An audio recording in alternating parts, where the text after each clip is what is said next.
राजनाथ सिंह राष्ट्रपति मुर्मू के भाषणों पर आधारित wings to over hopes volume 2 का विमोचन करेंगे।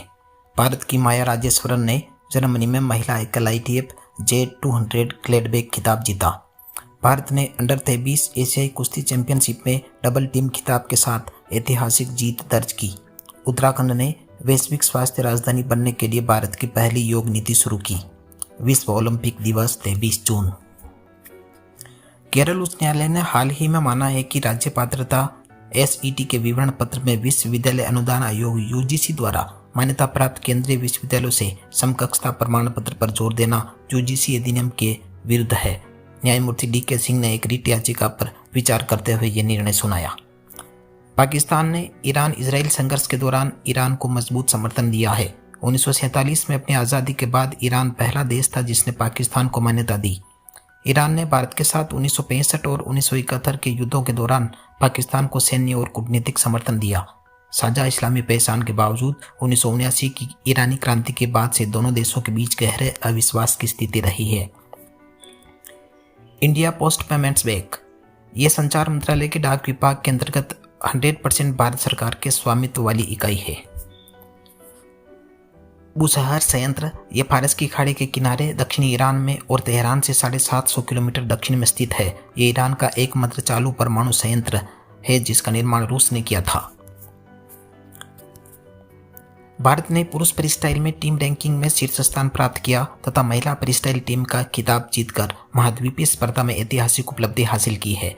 भारतीय महिला पहलवानों ने वियतनाम के वुंग ताओ में आयोजित अंडर 23 एशियाई चैंपियनशिप में 10 श्रेणियों में से प्रत्येक में एक पदक जीतकर टीम का खिताब जीता, जिसमें 4 स्वर्ण और 5 रजत शामिल है। टेनिस में भारत की माया राजेश्वरन ने जर्मनी में महिला एकल ITF J200 ग्लेडबैक खिताब जीता है। 16 वर्षीय माया ने फाइनल में स्विट्जरलैंड की नोएलिया मंटा को 6-2, 6-4 से हराया। यह माया का कुल मिलाकर 7वां ITF जूनियर खिताब है। महाराष्ट्र सरकार पर्यावरण संरक्षण प्रयासों को मजबूत करने के लिए 1 अप्रैल 2025 से 31 मार्च 2026 तक 28,317 स्थानीय स्वयंकारी निकायों में माझी वसुंधरा अभियान 6.0 शुरू करेगी। देश की पहली योग नीति उत्तराखंड में शुरू की गई। यह नीति उत्तराखंड को योग और वेलनेस के क्षेत्र में वैश्विक राजधानी के रूप में स्थापित करने के उद्देश्य से तैयार की गई है।